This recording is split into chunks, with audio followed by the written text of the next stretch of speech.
Aloha, everyone. Hope you guys are all doing absolutely amazing. Thank you always for joining live with us every week, whether I'm doing it or another team member like Deanne. I've been on a pretty good streak here, though, hanging out with all of you. Today, I'm going to talk about some NLP. I'm going to talk about some neuro-linguistic programming. I'm here in New Jersey. We're in Atlantic City, New Jersey. Got the team back there, assistants helping to set up. I think my team's hiding behind the screen over there. And Dr. Taka Endo, he flew all the way in from Japan. He is the 9th person ever made a master trainer of NLP from our company. An incredible teacher, and he's here to continue to level up and improve his skill set. And what I wanted to talk about today is something that we're actually going to be teaching here in just a little bit, and that is NLP. There's a core fundamental aspect of NLP called the presuppositions of NLP. Presuppositions, that's a fancy way of saying things that you would assume, like mindsets that are powerful for you to have as an individual. One of them is respect another person's model of the world. I think I talked about that one already. I think it's on our channel. Another one, the law of requisite variety, being flexible. I mean, hey, during COVID, we had to be flexible. Here's another one.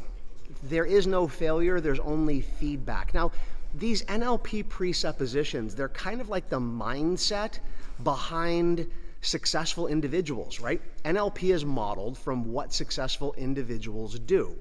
And so, for example, there is no failure, there's only feedback. I sometimes call that one the Thomas Edison presupposition, because when he failed at inventing the light bulb, a reporter asked him, "You have failed over 1,000 times to invent the light bulb. When are you going to give up?" And he said, "I haven't failed 1,000 times.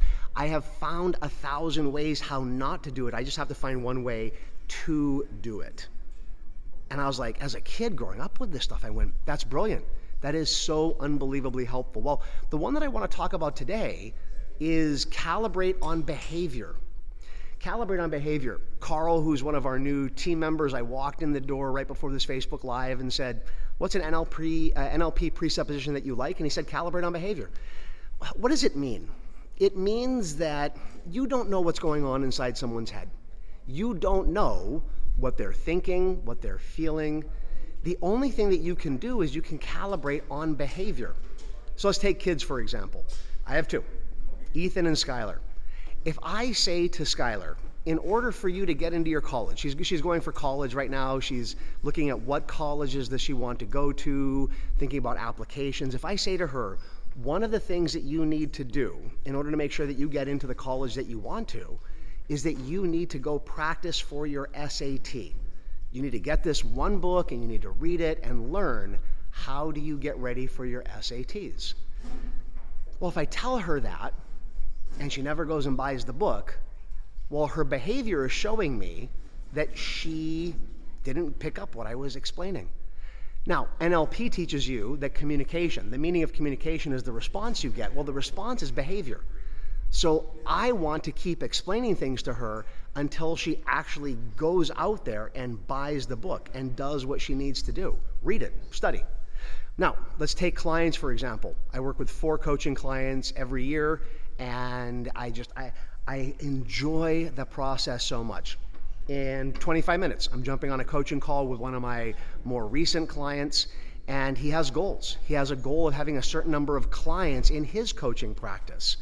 And so I got to sit there and go, if I'm working with him and I'm doing NLP techniques with him and release techniques and goal setting, the only way that I know what I'm doing is actually working is if I see a shift in his behavior. It seems like a really simple NLP presupposition, and yet it is so incredibly important.